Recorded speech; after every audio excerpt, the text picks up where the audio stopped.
Halo sahabatku, selamat datang kembali di channel Cerita Momo. Pernahkah kalian merasa sudah memberikan segalanya dengan tulus, tapi justru diremehkan hanya karena tidak pamer harta? Hari ini, saya akan membawakan sebuah kisah yang sangat menyentuh hati sekaligus bikin gregetan tentang seorang menantu bernama Yulita. Kisah ini berlatar di sebuah pesta pensiun yang megah, di mana sebuah kalimat dari ayah mertua seketika menghancurkan harga diri. Namun jawaban sang suami justru membungkam satu ruangan. Sebelum kita masuk ke cerita, yuk absen dulu biar kita makin akrab. Like video ini jika kalian percaya bahwa ketulusan lebih berharga daripada uang. Subscribe dan nyalakan loncengnya agar tidak ketinggalan kelanjutan bab-bab berikutnya. Tulis di kolom komentar, sebutkan nama kalian, asal kota, dan ketik hadir, agar saya tahu dari mana saja sahabat setia Cerita Momo berasal. Sudah siap melihat bagaimana Yulita menghadapi mertua yang hanya memandang materi? Mari kita mulai. Suara pisau beradu dengan talenan terdengar berirama di dapur rumah mewah bercat putih itu sejak pukul 4 pagi. Di saat penghuni lain masih terlelap dalam selimut tebal dan pendingin ruangan yang nyaman, Yulita sudah sibuk berkutat dengan berbagai macam bumbu dapur. Keringat sebesar biji jagung mulai menetes di pelipisnya, namun wanita berwajah teduh itu tidak berniat berhenti sejenak pun. Hari ini adalah hari penting. Hari di mana ayah mertuanya, Pak Heru, merayakan pesta pensiun setelah puluhan tahun mengabdi di perusahaan negara. Sebagai menantu, Yulita ingin memberikan yang terbaik. Di atas kompor, panci besar berisi kaldu sapi sedang mendidih perlahan. Aromanya harum, namun Yulita sangat berhati-hati. Ia tidak menggunakan penyedap rasa buatan, dan takar garamnya pun sangat minim.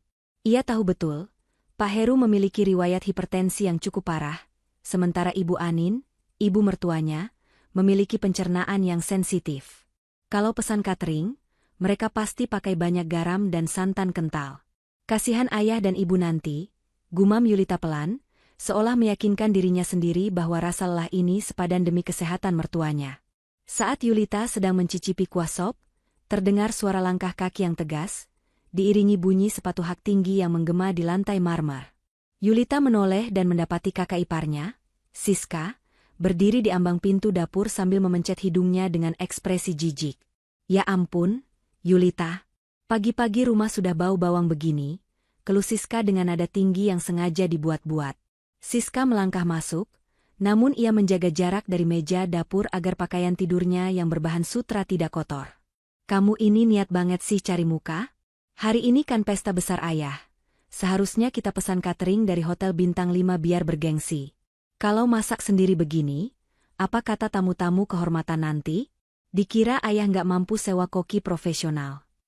Yulita tersenyum tipis, mencoba menahan rasa perih di hatinya. Ia sudah terbiasa dengan lidah tajam Siska. Bukan begitu, Mbak Siska. Aku cuma khawatir sama kesehatan ayah. Dokter bilang tekanan darah ayah lagi naik minggu ini. Kalau makan catering luar, takutnya nggak terkontrol. Jadi aku inisiatif masak menu spesial yang aman buat ayah dan ibu. Siska tertawa remeh, sebuah tawa yang terdengar sangat menyakitkan di telinga. Halah, alasan kesehatan. Bilang saja suamimu, si Farid itu, lagi nggak punya duit buat patungan bayar catering mahal, kan? Makanya kamu sok rajin masak biar kelihatan berkontribusi. Klasik banget taktik orang susah. Yulita menghentikan tangannya yang sedang memotong wortel. Hatinya mencelos. Memang benar, bisnis Farid sedang mengalami sedikit guncangan bulan ini, tapi bukan itu alasan utamanya memasak. Ia melakukannya karena ia peduli. Namun, menjelaskan hal itu pada Siska sama saja bicara pada tembok. Oh ya, lihat dong. Siska tiba-tiba mengubah topik, mengangkat sebuah tas tangan berwarna merah marun yang sejak tadi ia tenteng. Bagus nggak? Ini koleksi terbaru dari Paris. Mas Broto baru belikan kemarin buat aku pakai di pesta ayah nanti malam. Harganya? Bisa buat beli motor 2 biji lah. Mas Broto bilang, menantu yang baik itu harus bisa menjaga penampilan biar mertua bangga. Siska mengelus tas mahalnya dengan tatapan memuja, lalu melirik sinis ke arah Yulita yang hanya mengenakan daster rumahan yang sudah agak pudar warnanya. Kasihan ya kamu, Yulita. Farid kapan terakhir kali belikan kamu barang branded? Atau jangan-jangan, buat beli bedak saja kamu harus mikir 2 kali. Yulita menarik napas panjang, berusaha meredam emosi yang mulai naik ke ubun-ubun. Mas Farid selalu memberikan yang terbaik semampunya. Mbak, bagi aku, kebahagiaan rumah tangga bukan diukur dari tas mahal. Naif banget kamu, potong Siska cepat. Dengar ya, Yulita. Di keluarga ini, apalagi di mata ayah, rasa hormat itu berbanding lurus dengan tebalnya dompet. Kamu lihat nanti malam, siapa yang bakal dipuji ayah di depan teman-temannya. Jelas bukan Farid yang cuma bawa rantang makanan, tapi Mas Broto yang sudah transfer puluhan juta buat sewa gedung. Siska memutar tumitnya, hendak meninggalkan dapur, namun ia berhenti sejenak di pintu. Saran aku, mending kamu mandi deh. Bau bumbu dapur itu bikin sakit kepala. Jangan sampai nanti pas tamu datang, kamu malah dikira pembantu baru. Sepeninggal Siska, Yulita kembali menatap panci sop di depannya. Air matanya hampir jatuh, namun ia tahan sekuat tenaga. Ia teringat wajah lelah suaminya, Farid, yang semalam pulang larut demi mencari klien tambahan. Ia teringat wajah Ibu Anin yang selalu tersenyum lembut padanya meski tak banyak bicara karena sakit. Sabar, Yulita. Sabar, bisiknya pada diri sendiri. Yang penting ayah dan ibu sehat. Tuhan tidak tidur. Tanpa Yulita sadari, dari balik pintu ruang tengah yang sedikit terbuka, sepasang mata tua menatapnya dengan pandangan nanar. Itu Ibu Anin. Wanita parubaya itu mendengar semua percakapan tadi. Tangannya yang gemetar mencengkeram pegangan kursi roda. Ingin sekali ia berteriak membela menantunya, namun suaranya tercekat. Ibu Anin hanya bisa menangis dalam diam, menyimpan sebuah kenyataan pahit yang belum sanggup ia ungkapkan. Pagi itu berlalu dengan kesibukan yang semakin padat, namun hati Yulita terasa semakin sepi di tengah keramaian rumah yang mulai berhias. Ia tidak tahu bahwa hinaan Siska di dapur tadi hanyalah permulaan dari badai besar yang akan menghantamnya di pesta nanti malam. Setelah kepergian Siska dari dapur, Yulita terdiam sejenak menatap pantulan dirinya di pintu oven yang mengkilap. Bayangan wanita dengan daster sederhana dan rambut terikat asal-asalan itu tampak sangat kontras jika dibandingkan dengan kemewahan rumah ini. Namun, di balik penampilan yang sering dihina itu, tersimpan jejak pengorbanan yang tak pernah tercatat dalam buku jasa keluarga Pak Heru. Yulita menyeka sudut matanya yang sedikit basah, lalu kembali menata piring-piring saji dengan tangan yang gemetar namun tetap telaten. Ia tidak ingin emosinya merusak masakan yang ia siapkan dengan penuh cinta untuk kesehatan mertuanya. Pikiran Yulita melayang jauh ke kejadian 2 tahun lalu, sebuah rahasia besar yang ia kunci rapat di dasar hatinya hingga hari ini. Saat itu, Dina, adik bungsu Farid, datang menemuinya dengan mata sembab di teras rumah. Dina menangis terseduh-seduh karena terancam tidak bisa melanjutkan kuliah kedokterannya di semester akhir. Pak Heru saat itu sedang mengalami kerugian besar dalam investasi hari tuanya yang gagal. Sementara Broto dan Siska mendadak mengaku tidak memiliki uang tunai sama sekali karena baru saja mencicil mobil mewah keluaran terbaru. Di saat genting itu, Yulitalah yang diam-diam menemui Dina di dalam kamarnya yang gelap. Tanpa sepengetahuan Farid sekalipun, Yulita menyerahkan seluruh uang tabungan hasil kerja kerasnya sebagai editor lepas yang ia kerjakan hingga larut malam selama bertahun-tahun bahkan sebelum mereka menikah. Pakai ini untuk uang pangkalmu dan biaya semestermu, Dina. Jangan bilang siapa-siapa, apalagi ayah. Biarkan ayah merasa tenang dan tidak merasa gagal sebagai kepala keluarga di masa sulitnya, bisik Yulita kala itu sambil menggenggam tangan Dina yang dingin dan gemetar. Hingga detik ini, Pak Heru masih percaya bahwa sebuah beasiswa misterius dari yayasan luar negeri lah yang telah menyelamatkan pendidikan putri bungsunya, padahal itu adalah tetesan keringat dan penghematan luar biasa dari menantu yang kini selalu ia remehkan sebagai orang yang tidak punya modal dan tidak memberikan kontribusi materi. Bukan hanya soal pendidikan Dina, ingatan Yulita kemudian beralih pada sosok Ibu Anin yang kondisinya kian melemah. Setiap bulan, Yulitalah yang selalu mengatur jadwal kunjungan rutin Ibu Anin ke dokter spesialis jantung, secara diam-diam agar Pak Heru tidak cemas memikirkan biaya. Ia pulalah yang dengan sabar setiap pagi memilah butiran-butiran obat ke dalam kotak-kotak harian, agar Ibu Anin tidak salah minum dosis. Siska dan menantu lainnya mungkin sering datang di hari Minggu dengan gaya glamor, membawakan buah-buahan mahal atau suplemen impor yang hanya dipajang sebagai hiasan di atas meja untuk pamer di media sosial. Namun Yulitalah yang dengan kuat menggendong Ibu Anin ke kamar mandi saat wanita tua itu merasa lemas. Yulita juga yang sering terjaga sepanjang malam hanya untuk mengompres dahi Ibu Anin saat demam menyerang, sambil membisikkan doa-doa kesembuhan di telinganya. Yulita bahkan seringkali melewatkan kesempatan untuk membeli baju baru, sepatu bagus, atau sekadar pergi ke salon hanya karena ia lebih memilih menyisihkan sebagian besar gajinya untuk membeli vitamin khusus dan alat bantu kesehatan yang tidak ditanggung oleh asuransi untuk Ibu Anin. Ia melakukan semuanya dalam sunyi yang sangat dalam, seolah-olah semua kebaikan itu adalah kewajiban yang memang tidak perlu dipamerkan kepada dunia. Baginya, melihat Ibu Anin bisa bernapas lega tanpa sesak dan melihat Dina meraih mimpinya menjadi dokter adalah bayaran yang jauh lebih dari cukup. Meski risikonya ia harus terus menelan hinaan dan dipandang sebelah mata oleh anggota keluarga yang lain setiap harinya. Suatu sore yang hujan, Farid pernah memergoki Yulita sedang menghitung sisa uang di dompetnya yang tampak sangat tipis, bahkan nyaris kosong. Farid yang saat itu baru saja mulai membangun kembali bisnisnya yang sempat goyah, merasa sangat bersalah melihat istrinya hidup dalam kesederhanaan yang ekstrim. Farid menggenggam tangan istrinya dengan erat dan berkata dengan suara serak, bahwa dia merasa gagal sebagai suami, karena belum bisa memberikan perhiasan atau kemewahan yang layak seperti yang dimiliki Siska. Namun, dengan senyum lembut yang tulus, Yulita hanya menjawab bahwa selama mereka masih bisa makan bersama dengan tenang dan melihat kedua orang tua mereka sehat, itu sudah lebih dari cukup bagi dirinya. Ketulusan Yulita inilah yang menjadi kekuatan terbesar bagi Farid, sekaligus menjadi duri yang menusuk di dalam batinnya, karena Farid tahu betapa besar beban finansial dan mental yang ditanggung istrinya sendirian, demi menjaga marwah dan harga diri ayahnya di mata orang lain. Kembali ke masa kini di dapur yang mulai panas, Yulita kembali teringat ucapan Siska tentang tas bermerek yang harganya selangit tadi. Ia melirik pergelangan tangannya yang kosong, tanpa jam tangan mewah atau gelang emas yang berkilau seperti milik kakak iparnya. Satu-satunya perhiasan yang ia miliki hanyalah cincin kawin yang sudah agak pudar warnanya namun, tetap ia jaga kebersihannya dengan penuh rasa hormat. Namun, jauh di dalam laci lemari pakaiannya di rumah kecil mereka, tersimpan sebuah map coklat yang berisi semua catatan medis Ibu Anin, kwitansi penebusan obat, dan bukti-bukti transfer pembayaran kuliah Dina yang tersusun sangat rapi. Map itu adalah bukti bisu yang paling nyata bahwa dialah tiang penyangga utama keluarga ini di saat badai finansial datang menghantam, sementara anggota keluarga yang lain sibuk menyelamatkan gaya hidup mewah dan ego mereka sendiri. Yulita tersadar dari lamunannya yang panjang saat mendengar suara pintu gerbang dibuka dengan kasar diikuti deru mobil yang sangat ia kenal. Itu pasti Farid yang baru kembali dari kantor dengan wajah lelah untuk menjemputnya sebelum acara besar malam ini dimulai. Yulita segera mematikan kompor, merapikan piring-piring yang sudah tertata, dan bergegas masuk ke kamar untuk membersihkan diri.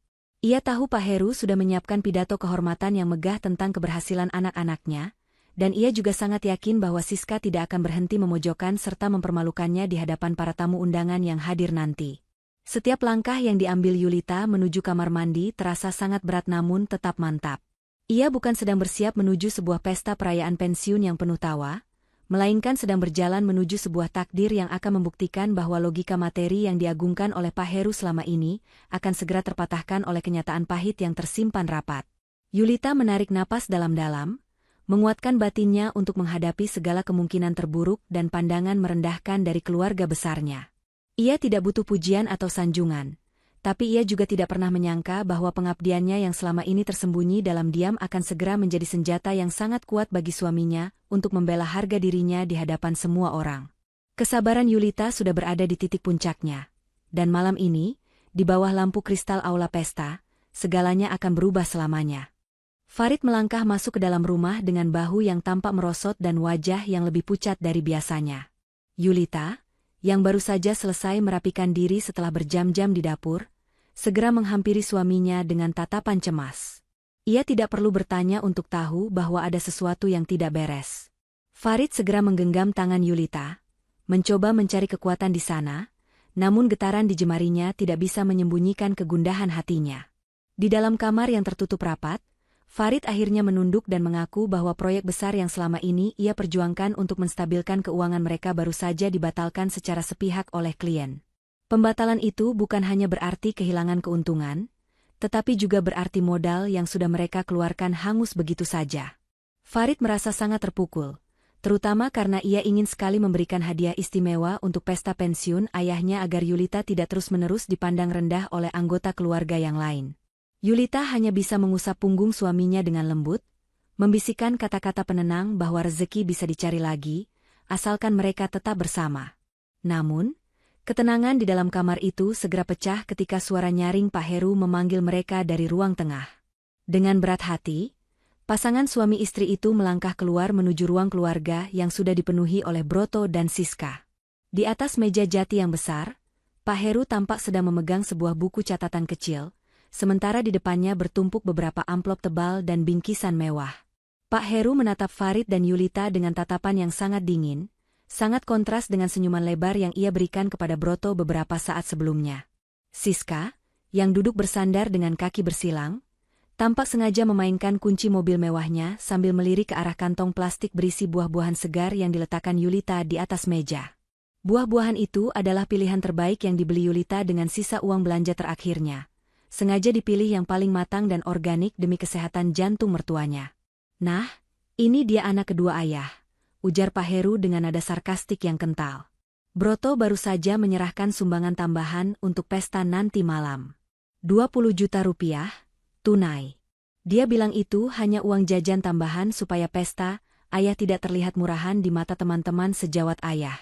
Benar-benar menantu yang tahu cara memuliakan orang tua. Siska menyambar ucapan itu dengan tawa kecil yang terdengar mengejek. "Iya, yah. Mas Broto memang paling gak tega kalau lihat ayah kurang fasilitas. Apalagi ini momen sekali seumur hidup. Jadi, Farid sama Yulita bawa apa buat ayah? Tadi aku lihat ada plastik buah di meja. Apa cuma itu? Masa di hari besar ayah, cuma bawa makanan yang bisa dibeli di pinggir jalan?" Farid terdiam, tenggorokannya terasa tersumbat. Ia merogoh saku jasnya dan mengeluarkan sebuah amplop yang jauh lebih tipis dari milik Broto. Itu adalah uang yang seharusnya digunakan untuk membayar cicilan rumah mereka bulan depan, namun ia terpaksa mengambilnya demi menjaga sedikit harga dirinya di depan sang ayah. Dengan tangan sedikit bergetar, Farid meletakkan amplop itu di depan Pak Heru sambil meminta maaf karena jumlahnya tidak seberapa. Pak Heru membuka amplop itu, menghitung isinya dengan gerakan kasar, lalu melemparnya kembali ke meja seolah benda itu adalah sampah yang menjijikan. "Hanya segini? Kamu tidak malu pada kakakmu? Kamu tahu sendiri biaya gedung dan catering yang diminta Ibu Anin itu mahal. Ayah sudah berharap banyak padamu, tapi ternyata kamu tetap saja menjadi beban di saat-saat penting begini." Ibu Anin yang duduk di sudut ruangan tampak ingin berbicara. Matanya berkaca-kaca menatap Yulita. Namun ia hanya bisa terbatuk kecil saat Pak Heru memberikan tatapan peringatan agar ia tidak ikut campur. Pak Heru kemudian bangkit berdiri, menatap Yulita dengan penuh penghinaan. "Yulita, seharusnya kamu sebagai istri bisa mendorong suamimu untuk lebih sukses, bukan malah pasrah hidup serba kekurangan begini. Lihat Siska, dia selalu tahu cara mendukung Broto agar karirnya melesat. Jangan sampai nanti di pesta, kalian malah membuat malu ayah karena tidak bisa tampil sebanding dengan yang lain." Hati Yulita terasa seperti diiris sembilu. Ingin sekali ia berteriak bahwa uang yang ada di dalam amplop tebal milik Broto itu pun, seringkali hasil dari pinjaman terselubung yang bunganya kadang harus ia tutupi diam-diam agar Pak Heru tidak tahu. Ingin sekali ia membongkar bahwa buah-buahan yang dihina Siska itu, jauh lebih berharga untuk kelangsungan hidup Pak Heru, daripada uang jutaan rupiah yang akan habis dalam semalam. Namun, Yulita memilih untuk menelan kembali semua kata-katanya. Ia hanya menunduk, menerima setiap cacian itu sebagai bagian dari ujian kesabarannya. Siska terus memprovokasi dengan membandingkan penampilannya yang glamor dengan gaun sederhana yang dikenakan Yulita. Pak Heru bahkan secara terang-terangan mengatakan bahwa ia menyesal telah menyetujui pernikahan Farid dan Yulita jika hasilnya hanya memberikan kekecewaan secara materi di hari tuanya. Kalimat itu benar-benar menjadi hantaman telak bagi Farid yang sejak tadi berusaha menahan emosinya. Malam yang seharusnya menjadi perayaan penuh syukur bagi Pak Heru kini terasa seperti medan perang finansial bagi Yulita dan Farid. Mereka berdiri mematung di tengah ruangan, sementara anggota keluarga yang lain tertawa bangga atas sumbangan materi yang mereka berikan. Pak Heru tidak pernah menyadari bahwa amplop tipis dari Farid adalah bentuk pengorbanan terakhir dari anak yang paling peduli padanya, sementara tawa Siska adalah racun yang perlahan menghancurkan kehangatan keluarga mereka. Dengan perasaan yang hancur, Yulita dan Farid bersiap menuju aula pesta, membawa luka yang semakin menganga di bawah permukaan senyum palsu yang harus mereka tunjukkan kepada dunia. Di pesta itulah, Rasa sakit ini akan mencapai puncaknya. Ketegangan di ruang tamu itu tiba-tiba pecah oleh suara gelas yang jatuh dan pecah berkeping-keping. Semua mata tertuju ke arah Ibu Anin yang sudah terduduk lemas di kursi rodanya dengan napas yang tersengal-sengal. Wajahnya pucat pasi, dan tangannya mencengkeram dada kirinya dengan kuat. Yulita adalah orang pertama yang berlari menghampiri, sementara Pak Heru dan Siska sempat terpaku selama beberapa detik karena terkejut. Ibu! Ibu kenapa?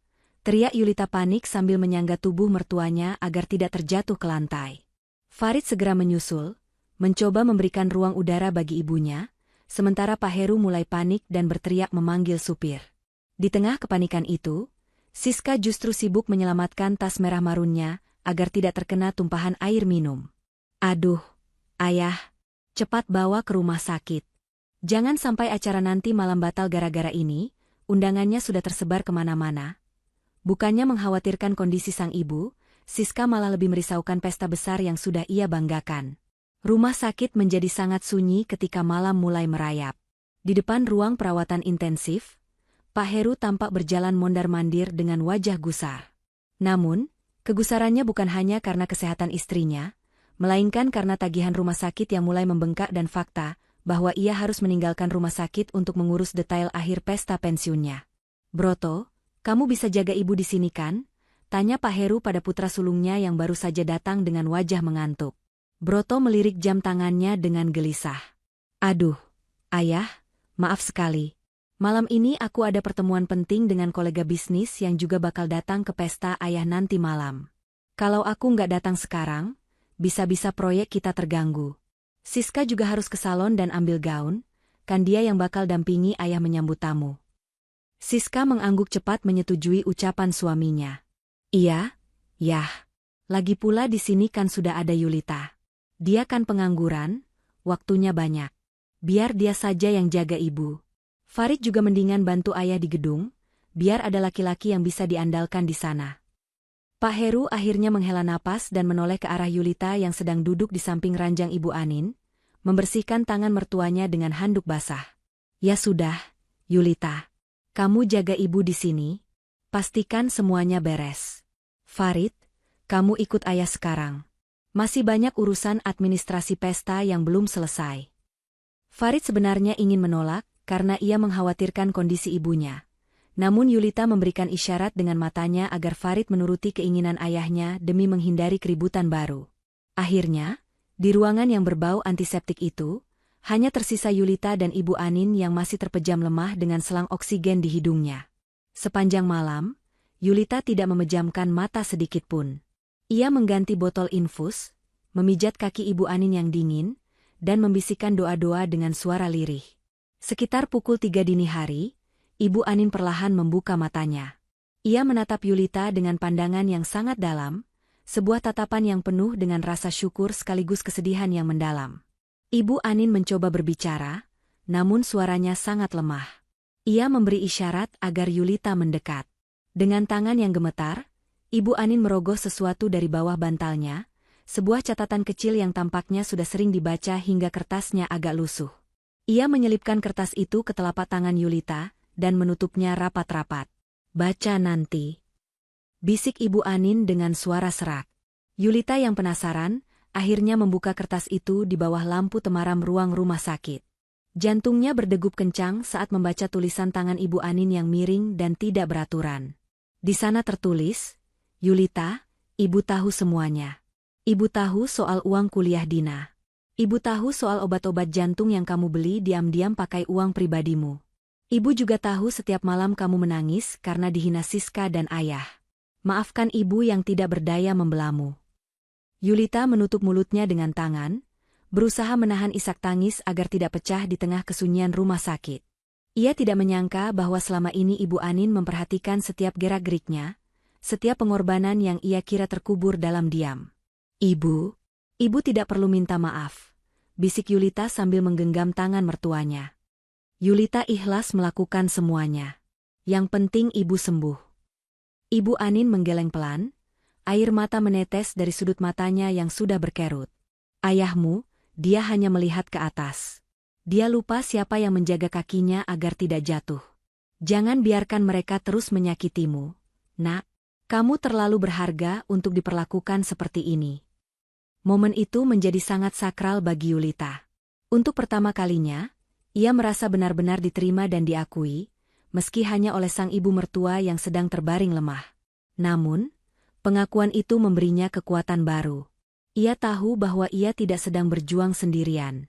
Pagi harinya, saat Siska datang dengan pakaian glamor hanya untuk sekadar memotret Ibu Anin demi konten media sosial dengan caption, "Mohon doanya untuk ibu tercinta," Yulita hanya menatapnya dengan pandangan dingin. Ia tidak lagi merasa kecil atau terintimidasi oleh kemewahan palsu kakak iparnya. Di dalam saku bajunya, catatan dari Ibu Anin terasa seperti sebuah lencana kehormatan yang jauh lebih berharga daripada tas bermerek manapun. Namun, ketenangan itu tidak bertahan lama. Pak Heru menelepon dengan nada marah, menyuruh Yulita segera kembali ke rumah untuk menyiapkan beberapa hal tambahan untuk pesta nanti malam, karena Ibu Anin sudah dinyatakan stabil dan bisa ditinggal sejenak. Pak Heru tidak peduli bahwa Yulita belum tidur sama sekali. Baginya, kenyamanan para tamu di pesta pensiunnya adalah prioritas utama, jauh di atas keletihan menantunya. Yulita pun bersiap kembali ke medan perang, membawa rahasia besar di tangannya yang suatu saat nanti akan menjadi bom waktu bagi kesombongan keluarga itu. Sinar matahari pagi yang masuk menembus jendela rumah sakit terasa menyakitkan di mata Yulita yang memerah karena tidak tidur semalaman. Belum sempat ia menyesap teh hangat untuk sekadar mengganjal perutnya yang perih, ponselnya bergetar hebat. Nama Pak Heru terpampang di layar dengan panggilan yang terus-menerus masuk. Dengan napas berat dan tangan yang sedikit gemetar, Yulita mengangkat telepon itu, hanya untuk disambut oleh suara bentakan yang sangat keras.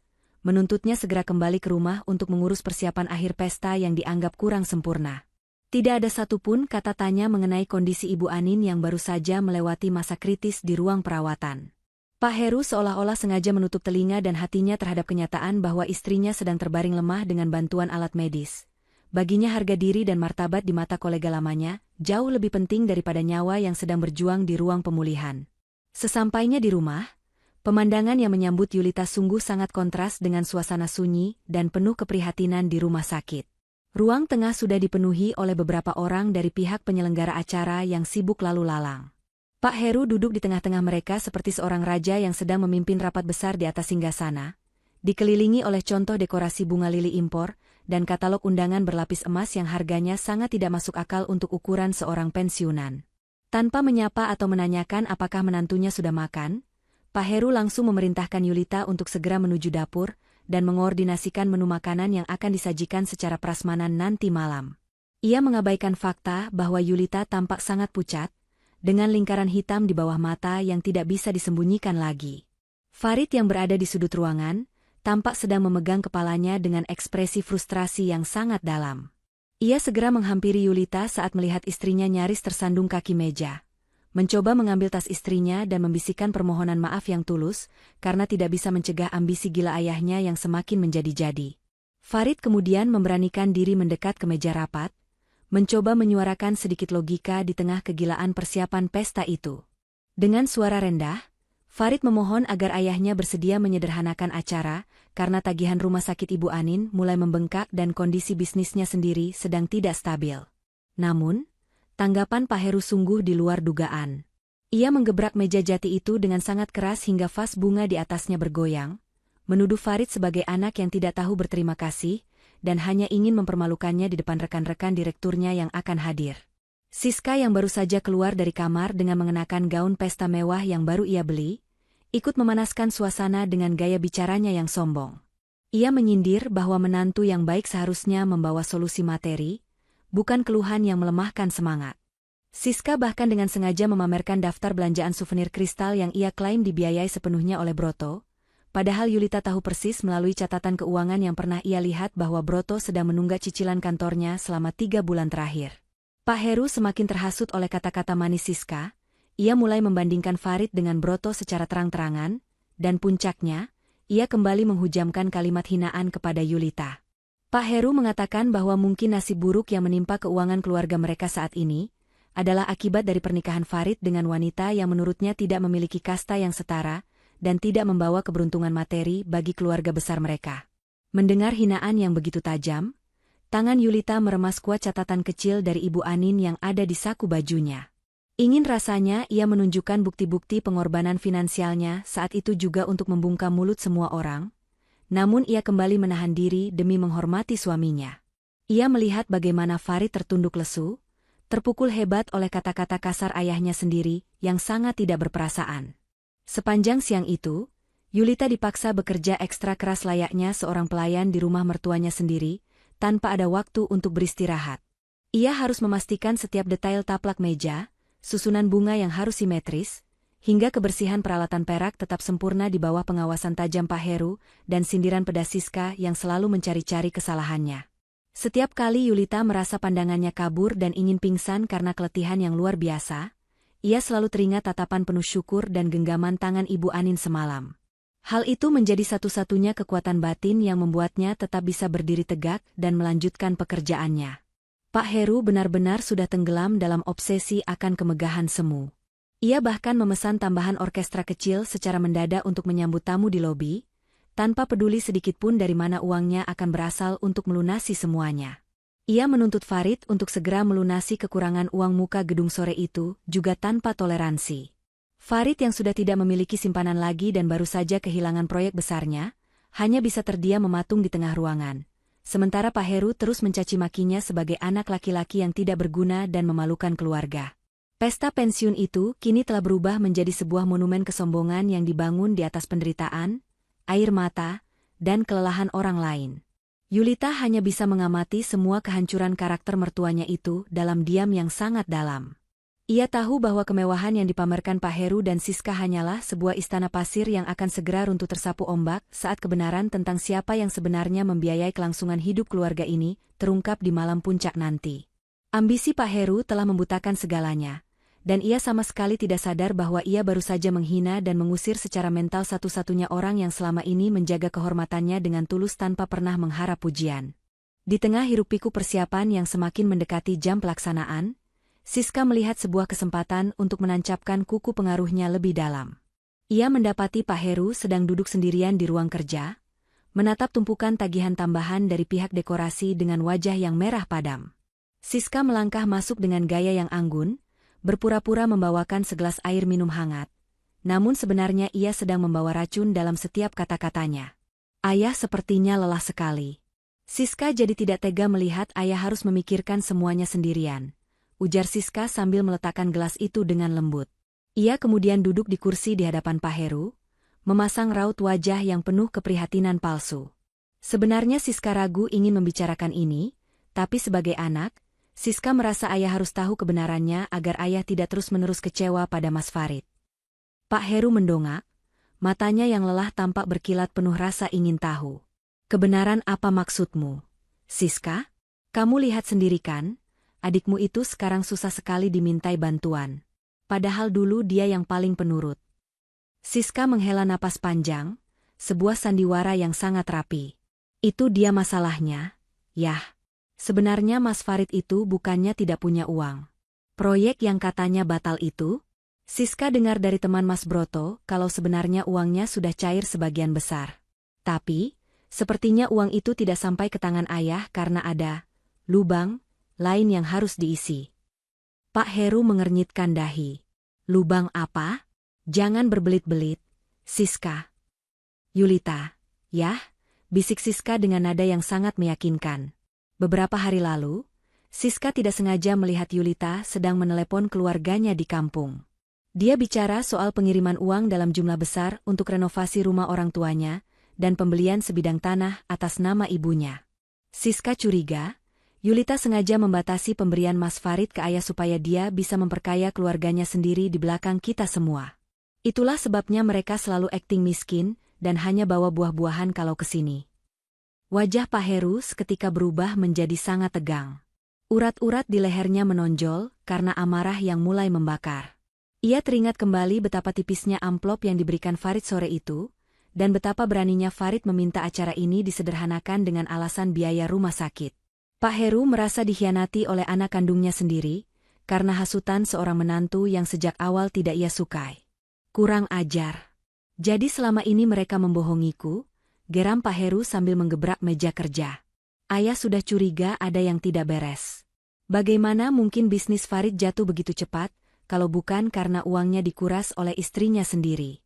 Pantas saja Yulita selalu sok rajin di dapur dan jaga Ibu Anin. Itu pasti cuma kedok supaya kita tidak curiga pada uang yang dia curi dari Farid. Siska tersenyum dalam hati, melihat umpannya dimakan mentah-mentah. Sabar, yah. Jangan dikonfrontasi sekarang. Nanti mereka malah punya alasan untuk kabur. Lebih baik ayah amati saja dulu. Tapi saran Siska, jangan biarkan Yulita merasa di atas angin. Ayah harus tunjukkan siapa yang punya kuasa di rumah ini, terutama di pesta nanti malam. Sementara itu, di lantai bawah, Yulita baru saja selesai membantu tim kebersihan.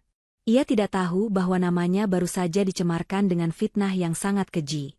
Yulita melangkah menuju dapur untuk menyiapkan obat sore bagi Ibu Anin yang rencananya akan dibawa pulang sebentar untuk menghadiri pesta jika kondisinya memungkinkan.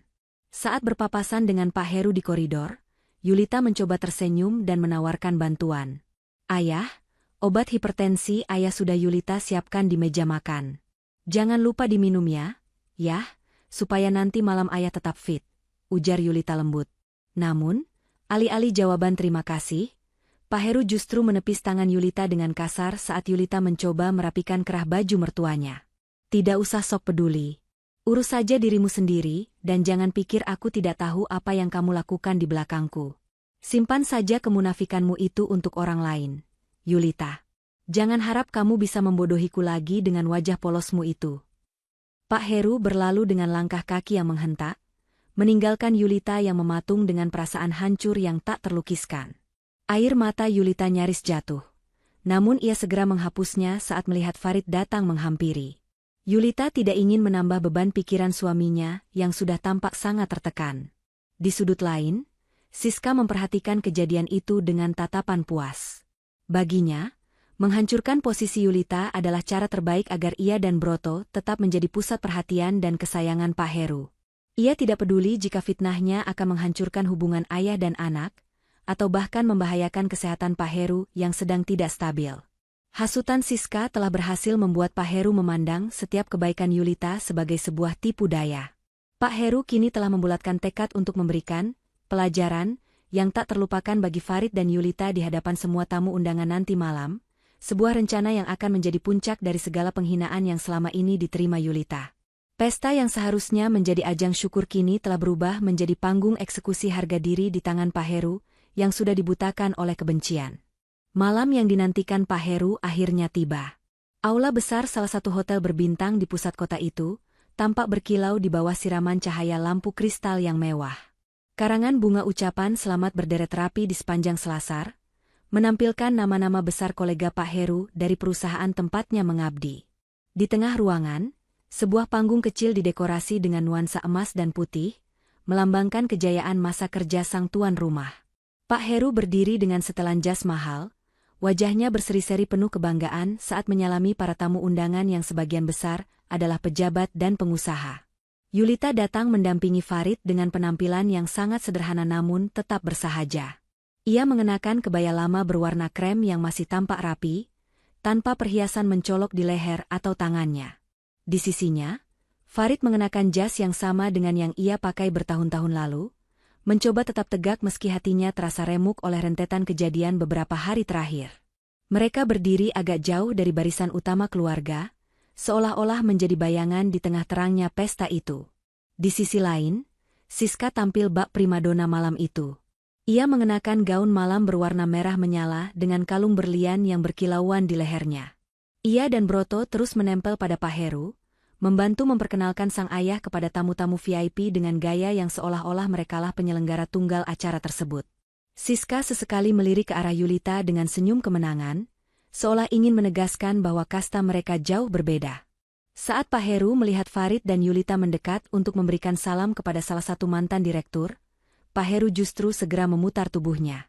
Ia menarik lengan Broto dan Siska untuk diperkenalkan, sementara Farid dan Yulita dibiarkan mematung begitu saja di tengah kerumunan tamu. Penghinaan secara halus itu dirasakan oleh semua orang yang memperhatikannya, membuat suasana di sekitar mereka menjadi canggung. Ini Broto, putra sulung saya yang paling bisa diandalkan. Dia yang mengatur semua kemewahan malam ini, ujar Pak Heru dengan suara lantang agar terdengar oleh orang-orang di sekitarnya. Dan ini Siska, menantu saya yang luar biasa. Dia sangat paham bagaimana menjaga martabat keluarga kami. Saya beruntung memiliki mereka yang tidak pernah perhitungan soal materi demi kehormatan orang tua. Salah seorang tamu kemudian bertanya tentang Farid yang berdiri tidak jauh dari sana. Pak Heru hanya melirik sekilas dengan tatapan dingin yang dipenuhi kebencian, efek dari hasutan Siska sebelumnya. Oh, itu Farid. Dia sedang sibuk dengan dunianya sendiri. Kadang kita memang tidak bisa berharap banyak pada semua anak, bukan? Jawab Pak Heru dengan nada yang merendahkan, membuat Farid mengepalkan tangannya di balik saku celana. Di sudut ruangan, Ibu Anin duduk di kursi roda dengan bantuan Dina. Wajahnya masih tampak sangat pucat, namun matanya terus mengikuti gerak-gerik Yulita. Ibu Anin berkali-kali memberi isyarat agar Yulita mendekat. Namun setiap kali Yulita hendak melangkah, Pak Heru selalu memberikan tugas-tugas kecil yang tidak penting melalui pelayan hotel hanya untuk memastikan Yulita tetap sibuk dan jauh dari pusat perhatian. Yulita diminta memeriksa stok minuman di belakang, mengecek kebersihan toilet tamu, hingga mengurus piring-piring kotor yang menumpuk. Yulita melakukan semuanya tanpa keluhan. Ia bergerak dengan tenang, membawa piring kotor melewati tamu-tamu yang menatapnya dengan pandangan bertanya-tanya. Beberapa tamu yang mengenal Yulita sebagai menantu Pak Heru mulai berbisik-bisik, mengira bahwa Yulita memang sengaja dijadikan pembantu di pesta mertuanya sendiri karena tidak mampu memberikan kontribusi uang. Desas-desus itu menyebar cepat di aula pesta, menambah beban mental yang sangat berat bagi Yulita. Di tengah kesibukannya, Yulita sempat berpapasan dengan Dina. Adik bungsu Farid itu menggenggam tangan Yulita dengan mata berkaca-kaca. "Mbak Yulita, maafkan ayah. Aku tahu semuanya, Mbak. Seharusnya aku yang bicara sekarang," bisik Dina dengan nada bersalah. Namun, Yulita hanya menggeleng dan mengusap pundak Dina, memintanya untuk tetap menjaga Ibu Anin agar tidak kelelahan. Ketegangan semakin memuncak saat waktu menunjukkan pukul 9 malam, saatnya bagi Pak Heru untuk memberikan pidato puncak. Pak Heru melangkah naik ke podium dengan langkah yang sangat angkuh. Ia berdiri di sana, menatap ratusan orang yang hadir, merasa dirinya berada di puncak dunia. Di barisan depan, Siska dan Broto duduk di meja utama dengan wajah bangga, sementara Farid dan Yulita berdiri di barisan paling belakang, di dekat pintu keluar, seolah-olah mereka bukan bagian dari keluarga inti. Pak Heru mulai berbicara tentang keberhasilannya selama puluhan tahun, tentang bagaimana ia membesarkan anak-anaknya hingga menjadi orang sukses. Namun, arah bicaranya mulai berubah ketika ia mulai menyinggung soal bakti anak dan menantu. Suasana aula yang tadinya riuh perlahan menjadi sunyi senyap. Pak Heru mencari keberadaan Yulita dan Farid dengan matanya, dan saat menemukannya, sorot matanya berubah menjadi sangat tajam. Aura permusuhan terpancar jelas dari atas podium, membuat para tamu mulai saling pandang, menyadari bahwa sebuah drama besar keluarga akan segera meledak di depan mata mereka. Yulita hanya bisa menunduk, memegang catatan kecil di sakunya, bersiap untuk hantaman kata-kata yang ia tahu akan segera keluar dari mulut ayah mertuanya. Pesta pensiun itu bukan lagi sekadar perayaan, melainkan awal dari kehancuran sebuah kebohongan besar yang telah lama menyelimuti keluarga Pak Heru. Suara riuh rendah di dalam aula hotel seketika senyap saat Pak Heru mengetukkan mikrofon, memberikan tanda bahwa pidato utamanya akan segera dimulai. Ia berdiri tegak di balik podium yang dihias bunga-bunga segar, menatap seluruh tamu undangan dengan binar mata yang penuh keangkuhan. Cahaya lampu sorot hanya terfokus padanya, membuat sosoknya tampak begitu berkuasa di malam pensiunnya ini. Di meja paling depan, Siska dan Broto duduk dengan posisi tegap, memasang wajah paling cerah seolah-olah merekalah bintang utama di samping Pak Heru. Sementara itu, di barisan paling belakang, di dekat pintu keluar yang remang-remang, Yulita dan Farid berdiri bersisian, nyaris tidak terlihat oleh sebagian besar tamu. Pak Heru memulai pidatonya dengan menceritakan perjalanan karirnya yang gemilang. Namun tak butuh waktu lama bagi suaranya untuk berubah menjadi nada yang lebih personal dan penuh penekanan. Ia mulai berbicara tentang nilai sebuah kesuksesan yang menurutnya selalu berbanding lurus dengan kemampuan materi. Siska melirik arah belakang, ke arah Yulita, dengan senyum tipis yang penuh arti. Ia tahu bahwa racun fitnah yang ia tebar sore tadi akan segera membuahkan hasil di depan ratusan pasang mata ini. Bagi saya, masa pensiun bukan hanya soal berhenti bekerja. Suara Pak Heru menggelegar melalui pengeras suara, memenuhi setiap sudut ruangan. Tapi ini adalah waktu untuk memanen bakti dari anak dan menantu. Saya bangga memiliki anak seperti Broto dan menantu seperti Siska. Mereka adalah contoh nyata bagaimana sebuah keluarga seharusnya berjalan. Mereka tidak pernah membiarkan saya kekurangan. Mereka selalu mendahulukan kebutuhan orang tua di atas segalanya dengan dukungan materi yang luar biasa. Pak Heru berhenti sejenak, menarik napas panjang sementara matanya mencari-cari keberadaan Farid dan Yulita di kerumunan. Saat pandangannya mengunci sosok Yulita yang berdiri tenang dengan kebaya sederhananya, wajah Pak Heru mengeras. Amarah yang sudah dipupuk oleh hasutan Siska kini, meledak dalam kalimat yang sangat tidak terduga dan sangat menyakitkan. Namun, saya juga belajar satu hal pahit malam ini, lanjut Pak Heru dengan nada yang mendadak tajam dan dingin. Bahwa tidak semua orang yang masuk ke keluarga ini memiliki ketulusan yang sama. Ada yang hanya datang dengan tangan kosong, bahkan berani menyembunyikan rezeki untuk kepentingan keluarganya sendiri di kampung sementara membiarkan mertuanya kesusahan. Maka, di depan kalian semua, kolega dan sahabat saya ingin menegaskan satu hal agar tidak ada lagi keraguan. Pak Heru mencengkeram pinggiran podium, suaranya naik 1 oktav. Di hari tua saya ini, yang kuakui menantu hanya mereka yang memberiku uang setiap bulan. Yang kuakui sebagai bagian dari keluarga Heru hanyalah mereka yang terbukti baktinya secara nyata, bukan mereka yang hanya bisa membawa janji kosong dan kepura-puraan. Kalimat itu bagaikan petir di siang bolong. Suasana aula yang tadinya hening kini berubah menjadi bisik-bisik yang riuh. Ratusan pasang mata seketika menoleh ke arah belakang, ke arah Yulita dan Farid. Pandangan para tamu undangan yang tadinya netral, kini berubah menjadi tatapan menghina, sinis, dan penuh penghakiman. Mereka menatap Yulita seakan-akan wanita itu adalah parasit yang sedang diusir secara terhormat dari ruangan tersebut. Beberapa rekan Pak Heru bahkan menggelengkan kepala, merasa prihatin sekaligus jijik melihat menantu yang tidak tahu diri, yang baru saja disindir secara terang-terangan oleh sang tuan rumah. Siska menutup mulutnya dengan tangan, berpura-pura terkejut namun matanya memancarkan kepuasan yang luar biasa. Ia melihat Yulita yang berdiri mematung, wajahnya pucat pasi namun tidak meneteskan air mata sedikitpun. Di sampingnya, Farid berdiri dengan tubuh yang gemetar hebat. Rahangnya mengeras, dan tangannya mengepal begitu kuat hingga urat-urat di lengannya menonjol. Farid tidak pernah menyangka ayahnya akan tega mempermalukan istrinya sedalam ini di depan publik, hanya demi pengakuan materi yang semu. Di sudut lain, Ibu Anin tampak menangis sesenggukan di kursi rodanya. Ia mencoba menggerakkan tangannya untuk memanggil Pak Heru, namun suaranya hilang ditelan hiruk-pikuk bisikan tamu. Dina yang berdiri di samping ibunya, menatap ayahnya di podium dengan pandangan yang tidak lagi penuh rasa hormat, melainkan penuh dengan rasa muak. Yulita merasa seolah-olah lantai yang ia pijak akan runtuh. Hinaan itu begitu nyata, begitu publik, dan begitu menghancurkan harga dirinya sebagai seorang wanita yang selama ini telah mengorbankan segalanya dalam diam. Ia bisa merasakan tatapan mengusir dari seluruh ruangan, seolah-olah ia adalah noda di tengah kemewahan pesta itu. Namun, di tengah badai penghinaan itu, Yulita merasakan sebuah genggaman tangan yang sangat kuat dari Farid. Suaminya menatapnya dengan pandangan yang penuh dengan kobaran api keberanian yang belum pernah ia lihat sebelumnya. Farid tidak lagi menunduk. Ia menarik napas dalam-dalam, bersiap untuk melangkah maju, memecah kesunyian yang mencekam itu dengan kebenaran yang akan membalikkan segalanya. Detik itu juga, Yulita tahu bahwa kesabarannya telah cukup, dan suaminya tidak akan lagi membiarkan martabat istrinya diinjak-injak, bahkan oleh ayahnya sendiri. Farid melepaskan genggaman tangannya dari Yulita, namun bukan untuk meninggalkan istrinya.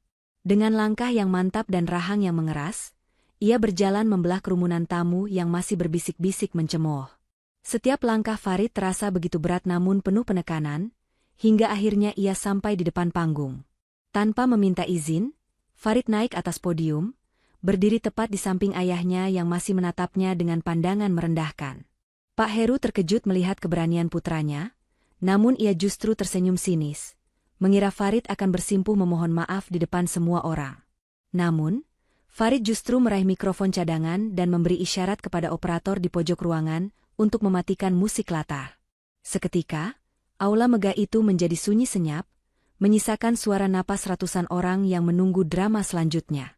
Ayah benar, suara Farid menggema, tenang namun bergetar oleh emosi yang ia tahan sekuat tenaga.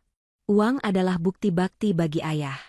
Dan selama ini, ayah selalu mengukur harga diri seseorang dari seberapa tebal amplop yang mereka berikan. Maka malam ini, di depan semua kolega ayah, izinkan saya meluruskan logika yang menurut ayah sangat hebat itu. Pak Heru mengerutkan kening, mulai merasa tidak nyaman. Siska yang duduk di depan mulai tampak gelisah dan mencoba memberi kode agar Farid turun, namun Farid mengabaikannya. Ayah memuji Mas Broto dan Mbak Siska karena uang mereka. Tapi apakah ayah tahu bahwa setiap kali mereka memamerkan kemewahan di depan ayah, ada seseorang yang diam-diam menutupi kekurangan cicilan rumah mereka agar nama baik mereka tidak hancur di ban? Orang itu adalah Yulita, istri yang baru saja ayah sebut tidak membawa apa-apa ke keluarga ini. Bisikan di ruangan itu kembali riuh, namun kali ini nada bicaranya berubah menjadi keterkejutan. Siska mendadak pucat pasi, ia menunduk dalam-dalam, tak berani menatap tamu di sekelilingnya. Farid melanjutkan dengan suara yang semakin lantang. Ayah bangga karena Dina bisa kuliah kedokteran dan mengira itu adalah hasil beasiswa. Kenyataannya, tidak ada beasiswa itu, ayah. Yulitalah yang menyerahkan seluruh tabungan masa lajangnya, hasil kerjanya siang dan malam sebagai editor, agar adik bungsu saya bisa meraih mimpinya. Dia melakukannya tanpa ingin ayah tahu, karena dia tidak ingin ayah merasa gagal sebagai ayah saat investasi ayah jatuh 2 tahun lalu. Dina, yang berdiri di samping kursi roda Ibu Anin, mulai terisak. Ia maju beberapa langkah dan mengangguk pelan ke arah kerumunan, membenarkan setiap kata kakaknya. Pak Heru mulai gemetar, tangannya yang memegang pinggiran podium tampak memutih. Dan yang paling penting, Farid menatap tajam ke mata ayahnya yang kini mulai berkaca-kaca. Ayah bisa berdiri gagah malam ini bukan karena suplemen mahal pemberian Siska, tapi karena setiap hari Yulita memasak menu khusus tanpa garam dan lemak untuk menjaga jantung ayah. Dia yang menggendong ibu ke kamar mandi saat kami semua sibuk bekerja. Dia yang menyisihkan uang belanjanya untuk membeli vitamin ibu yang mahal, karena asuransi tidak menanggungnya. Jika kriteria menantu hanya soal angka di rekening, maka saya nyatakan malam ini saya gagal menjadi anak. Karena bagi saya, ketulusan istri saya jauh lebih mulia daripada tumpukan uang yang ayah doakan. Farid menunjuk ke arah Yulita yang masih berdiri di belakang dengan mata berkaca-kaca. Istri saya memberikan hal yang tidak bisa ayah beli dengan uang pensiun ayah sekalipun. Dia memberikan nyawanya, waktunya, dan kasih sayangnya tanpa pernah meminta pengakuan. Dia membiarkan dirinya dihina agar ayah tetap merasa hebat di rumah ini. Tapi mulai malam ini, saya tidak akan membiarkan satu orang pun, termasuk ayah, menginjak harga dirinya lagi. Seluruh ruangan terdiam membisu. Tidak ada lagi bisikan sinis, yang ada hanyalah rasa malu yang mendalam dari para tamu yang tadi sempat meremehkan Yulita. Pak Heru terduduk lemas di kursi di atas panggung, wajahnya yang tadi penuh keangkuhan kini berubah menjadi bayangan penyesalan yang sangat dalam. Ia menatap tangannya sendiri, menyadari bahwa semua kenyamanan yang ia nikmati selama ini ternyata dibayar dengan air mata menantu yang baru saja ia usir secara lisan. Farid meletakkan mikrofon itu dengan pelan namun terdengar, seperti dentuman keras di tengah kesunyian. Ia tidak menunggu reaksi ayahnya, tidak juga menunggu tepuk tangan. Ia turun dari panggung, berjalan kembali ke arah istrinya, dan merangkul bahu Yulita dengan penuh perlindungan. Logika yang ia sampaikan barusan telah menampar bukan hanya Pak Heru, tapi seluruh keluarga yang selama ini buta karena harta. Di tengah aula yang membeku itu, kebenaran akhirnya berdiri lebih tinggi daripada kemewahan semu yang dipuja-puja. Kesunyian yang menyelimuti aula hotel itu terasa begitu pekat, seolah oksigen di dalam ruangan mewah tersebut mendadak hilang. Farid berdiri tegak di samping Yulita, merangkul bahu istrinya dengan sangat erat, memberikan perlindungan yang selama ini ia tahan demi menjaga perasaan ayahnya. Yulita tidak lagi menunduk. Meski matanya masih basah oleh sisa air mata, ia menatap ke depan dengan pandangan yang jernih. Ia tidak merasa menang, namun ia merasa bebas. Beban rahasia yang ia pikul bertahun-tahun telah diangkat oleh suaminya sendiri, dengan cara yang paling terhormat. Pak Heru masih terduduk lemas di kursinya di atas podium. Wajahnya yang tadi merah karena amarah kini pucat pasi, seperti kertas putih yang diremas. Ia menatap ke arah meja depan, ke arah Broto dan Siska yang kini saling sikut dan berbisik gelisah. Tidak ada satupun dari mereka yang berani naik ke panggung untuk menopang tubuh Pak Heru yang gemetar. Mereka justru sibuk menutupi wajah dari pandangan para tamu yang mulai melemparkan tatapan sinis. Logika? Uang adalah segalanya, yang selama ini dipuja Pak Heru baru saja runtuh berkeping-keping di depan matanya sendiri. Farid, Yulita tunggu. Suara Pak Heru terdengar parau, nyaris seperti bisikan yang putus-putus. Ia mencoba bangkit, tangannya menggapai udara seolah ingin menarik kembali anak dan menantunya yang kini sudah berbalik arah menuju pintu keluar. Ayah tidak tahu. Farid menghentikan langkahnya sejenak, namun ia tidak menoleh ke arah podium. Ayah memang tidak tahu, karena ayah tidak pernah mau melihat dengan hati. Ayah hanya melihat dengan angka. Dan sekarang, setelah ayah tahu bahwa angka-angka itu ternyata semu, silakan ayah nikmati sisa pesta ini dengan orang-orang yang ayah anggap berbakti karena uangnya. Tiba-tiba, Dina melangkah maju dari samping kursi roda Ibu Anin. Ia mendekati kakaknya dan Yulita, lalu memeluk Yulita dengan sangat erat di hadapan semua tamu. Terima kasih, Mbak Yulita. Terima kasih karena sudah menjadi kakak yang lebih nyata daripada mereka yang sedarah denganku. Aku tidak akan pernah lupa siapa yang membukakan jalan untuk mimpiku saat semua orang menutup pintu. Ibu Anin pun menggerakkan kursi rodanya perlahan. Dengan sisa kekuatannya, ia meraih tangan Yulita dan menciumnya. Air mata Ibu Anin jatuh ke punggung tangan Yulita. Sebuah restu dan pengakuan yang lebih dari cukup bagi Yulita. Pergilah, nak, bisik Ibu Anin dengan suara yang hanya bisa didengar oleh mereka. Cari kebahagiaan kalian sendiri. Jangan biarkan racun di rumah ini menghancurkan ketulusanmu. Ibu akan selalu bersamamu dalam doa. Siska yang merasa posisinya terpojok, mencoba berteriak dari kursinya. Ini semua pasti akal-akalan Yulita. Dia pasti sudah mencuci otak Farid. Namun, teriakannya segera dibungkam oleh tatapan dingin dari salah seorang mantan direktur yang merupakan kolega lama Pak Heru. Cukup, Siska, ujar pria tua itu dengan suara berat. Malam ini kami semua belajar bahwa kehormatan seorang pensiunan tidak ditentukan oleh seberapa mewah pestanya, tapi oleh seberapa besar rasa hormat anak menantunya saat ia tidak lagi memiliki jabatan. Dan sepertinya, Pak Heru baru saja membuang satu-satunya harta yang paling berharga dalam hidupnya. Pak Heru tertunduk dalam-dalam, menutupi wajahnya dengan kedua tangan saat menyadari bahwa kolega-koleganya kini justru menaruh hormat pada Yulita yang berjalan keluar, bukan padanya yang berdiri di podium emas. Ia melihat Broto dan Siska mulai berdiri, namun bukan untuk menghampirinya, melainkan untuk segera meninggalkan aula karena malu. Di saat Pak Heru paling membutuhkan sandaran, anak dan menantu yang ia puja karena uang bulanan, itu justru pergi menyelamatkan harga diri mereka masing-masing. Yulita dan Farid terus berjalan keluar meninggalkan kemilau lampu kristal dan aroma mawar impor yang tadi terasa mencekik. Begitu sampai di luar gedung, udara malam yang dingin menyambut mereka, terasa sangat segar menyentuh kulit. Farid melepaskan jasnya dan menyampirkannya ke bahu Yulita. Maafkan aku karena butuh waktu lama untuk melakukan ini, Yulita, bisik Farid sambil mengecup kening istrinya.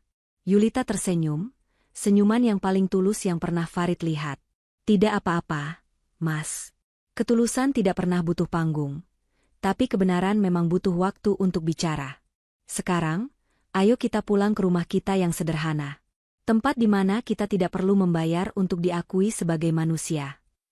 Mereka berjalan menuju mobil tua mereka yang terparkir jauh di sudut hotel, meninggalkan kemegahan palsu di belakang. Pak Heru mungkin masih memiliki uang pensiun yang cukup. Namun ia baru saja menyadari bahwa ia akan menghabiskan sisa hidupnya dalam kesepian yang sangat mahal harganya. Pesta itu berakhir bukan dengan tepuk tangan meriah, melainkan dengan keheningan yang menampar logika siapapun yang berani merendahkan ketulusan hanya demi tumpukan harta. Yulita telah menang, bukan dengan cara membalas hinaan, tapi dengan cara membiarkan kebaikan bicaranya sendiri saat dunia mencoba membungkamnya. 3 bulan telah berlalu sejak malam yang menggetarkan di aula hotel itu. Kehidupan di rumah kecil Yulita dan Farid kini terasa jauh lebih tenang dan penuh cahaya. Tidak ada lagi suara sindiran yang tajam atau tekanan untuk selalu tampil mewah di depan orang lain. Sejak malam itu, Farid mengambil keputusan besar untuk membatasi jarak dengan ayahnya, bukan karena dendam, melainkan untuk menjaga kesehatan mental istrinya yang sudah terlalu lama menderita dalam diam. Keajaiban justru datang dari arah yang tidak terduga. Salah satu kolega Pak Heru yang hadir di pesta pensiun malam itu, seorang pengusaha senior bernama Pak Wijaya, merasa sangat terkesan dengan integritas Farid yang berani membela istrinya di depan publik. Pak Wijaya menghubungi Farid secara pribadi dan menawarkan kerja sama proyek besar yang jauh lebih stabil daripada bisnis Farid sebelumnya. Kejujuran dan keberanian Farid malam itu ternyata menjadi magnet bagi rezeki yang lebih berkah. Kini, Farid tidak lagi harus bekerja sampai larut malam dengan beban pikiran yang berat, dan Yulita pun bisa menjalankan pekerjaannya sebagai editor dengan hati yang riang. Di sisi lain, suasana di rumah besar Pak Heru berubah menjadi sangat kontras. Rumah yang dulu selalu riuh dengan rencana-rencana pesta mewah itu, kini terasa sunyi dan dingin. Tanpa kehadiran Yulita yang biasanya mengatur segala kebutuhan rumah tangga secara detail, rumah itu mulai tampak tidak terurus. Pak Heru seringkali jatuh sakit karena pola makannya tidak lagi terjaga. Siska dan Broto yang dulu dipuja karena uang bulanannya, kini semakin jarang berkunjung. Sejak Pak Heru tidak lagi memiliki jabatan dan pengaruh di kantor, Siska merasa tidak ada lagi keuntungan yang bisa didapat dari mertuanya. Bahkan, saat Pak Heru mengeluh sakit, Siska hanya mengirimkan pesan singkat berisi alasan sibuk, tanpa pernah datang membawakan obat. Logika yang pernah diagungkan Pak Heru kini berbalik menghantam dirinya sendiri dengan sangat keras. Ia menyadari bahwa uang bulanan yang ia banggakan dari Broto ternyata seringkali macet, dan tujuannya memberi pun hanya agar mendapatkan jatah warisan lebih awal. Pak Heru sering terduduk sendirian di ruang tengah, menatap kursi roda Ibu Anin yang kini lebih sering berada di rumah Yulita. Ibu Anin memutuskan untuk tinggal sementara bersama Farid dan Yulita agar pemulihannya lebih maksimal. Sebuah keputusan yang didukung penuh oleh Dina yang kini sudah mulai bekerja di rumah sakit. Suatu sore, Pak Heru mencoba menghubungi Yulita. Dengan tangan yang bergetar, ia meminta maaf melalui sambungan telepon. Ia mengakui bahwa selama ini ia telah dibutakan oleh kilauan harta, hingga membuang permata yang sesungguhnya. Yulita menerima permintaan maaf itu dengan sangat tulus. Ia tidak menyimpan benci, namun ia tetap memilih untuk menetap di rumahnya sendiri. Yulita berpesan kepada Pak Heru bahwa kehormatan sejati tidak terletak pada berapa banyak uang yang kita terima dari orang lain, melainkan pada seberapa banyak cinta yang kita tanam di hati mereka saat kita masih berdaya. Kisah Yulita berakhir dengan sebuah pemandangan indah di teras rumahnya yang asri. Ia duduk bersama Ibu Anin dan Farid, menikmati teh hangat tanpa perlu merasa takut akan dihina. Yulita membuktikan bahwa ketulusan mungkin seringkali tidak terlihat dan tidak berisik. Namun ia memiliki kekuatan yang jauh lebih besar daripada materi apapun di dunia ini. Logika materi Pak Heru telah kalah telak oleh ketulusan tak bersuara seorang menantu yang kini hidup dalam kedamaian sejati, jauh dari kepalsuan yang pernah hampir menghancurkan hidupnya. Pesan moral. Harta mungkin bisa membangun rumah yang megah, namun hanya ketulusan hati yang mampu menciptakan kehangatan di dalamnya. Jangan pernah merendahkan seseorang karena penampilannya, karena bisa jadi dialah penopang hidupmu yang paling kokoh di saat badai datang.